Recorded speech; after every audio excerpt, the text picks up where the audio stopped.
Hi everyone, thank you for joining me. I have a collection of cards for you featuring Spellbinder seal cord and faux seal sentiments letterpress plates. This set comes with letterpress seals with an accompanying die. I'm not using it for these cards. Instead, I'm going to be featuring a new set of wax bead colors. And that's exactly where I'm going to start with the wax seals. The first seal will be created with the new pistachio wax beads. This is such a delicate and beautiful green.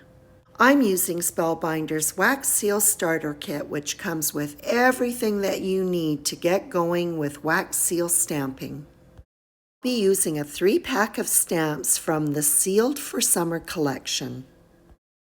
This set comes with 1 handle and 3 interchangeable seal stamps. I like to have a little bit of extra wax, so I melt 5 beads. This first stamp has an oval shape, so as I pour out the wax, I try to achieve that same shape. And then the seal is centered over top of the puddle of wax and set down. I have a little bit of extra wax, so I just pour that out on my silicone mat and let it set up, and I'll add it back into the bag of wax beads.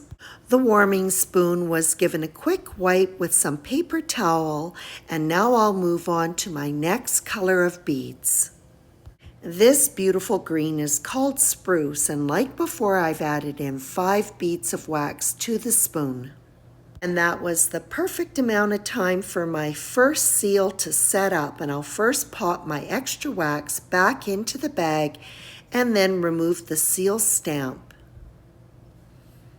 Next seal, I'll switch out the seal stamp on the handle.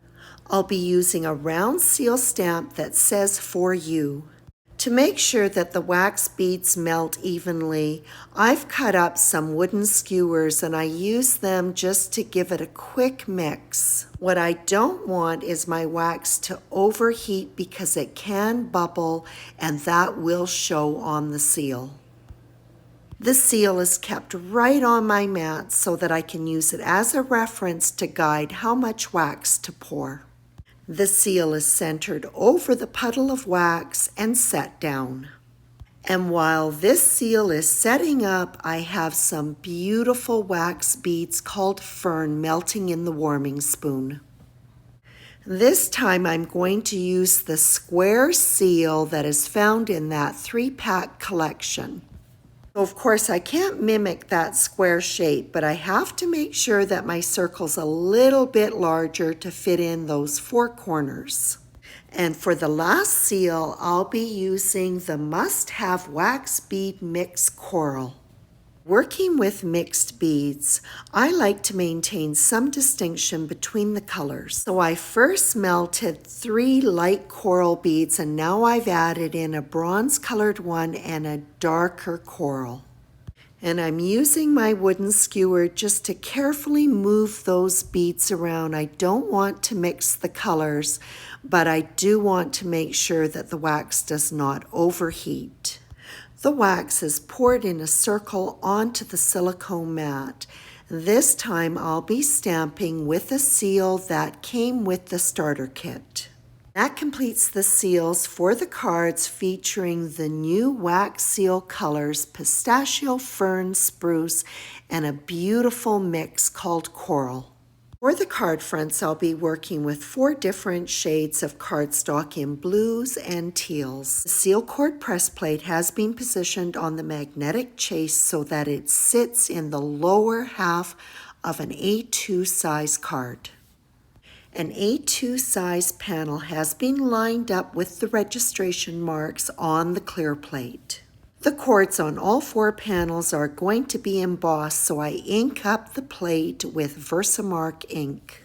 The clear plate is lined up over top of the platform, and it will snap into position as the little feet are magnetic. Disturbing that top plate, I take it over to the die cutter and roll it through. Spring-loaded feet will depress, and the cardstock will be letterpressed with the plate.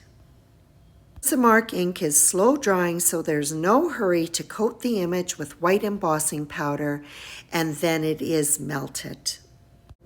These card fronts will be finished off with some long-stemmed leaves from the Autumn Sealed Sprigs die set. For some quick coloring, I'm using Distress Mica stains. Working on watercolor paper, I randomly spray a combination of Winter Frost, Shiny Bauble, and Merry Mint.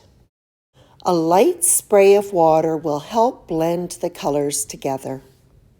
To add some texture, both panels will be spattered with Dr. P.H. Martin's Bleed Proof White. This is quite a thick medium, so I've watered it down slightly, and it is being applied with a fan brush. To add some depth, after the panels are dry, they'll be spattered with black watercolor paint. And again, the panels are left to dry completely, and then they're die cut with the dies from the Autumn Sealed Sprigs die set. And I really squeeze these long, thin dies onto the panels as I die cut them so I can maximize the number of leafy sprigs that I get. The 4 letterpress panels were die cut with one of the dies from Etched Corner Frames die set. They are being adhered to A2 size top folding card bases. A little bit of runner tape adhesive is placed in that circle area on the corded design. This will help hold the sprigs in place as the arrangement is being built. Then I'll go in after and add some liquid adhesive on the finer sprigs and pop up the larger leaves with some foam squares. With some of the elements being adhered flat with the liquid adhesive and others popped up with the foam squares just gives the arrangement an overall more natural look. Using a seal adhesive circle, the seal is adhered over top of the stems where they crisscross on the circle on the corded design. This die set comes with a few shorter stems, which I've used a couple to help fill out the arrangement. Silver iridescent confetti is added in and around the leaves to add pops of sparkle and shine.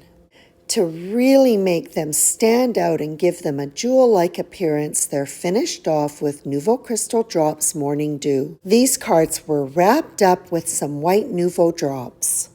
I hope you enjoyed this video featuring Spellbinder's seal cord and faux seal sentiments, and the lineup of new colors in their wax bead collection.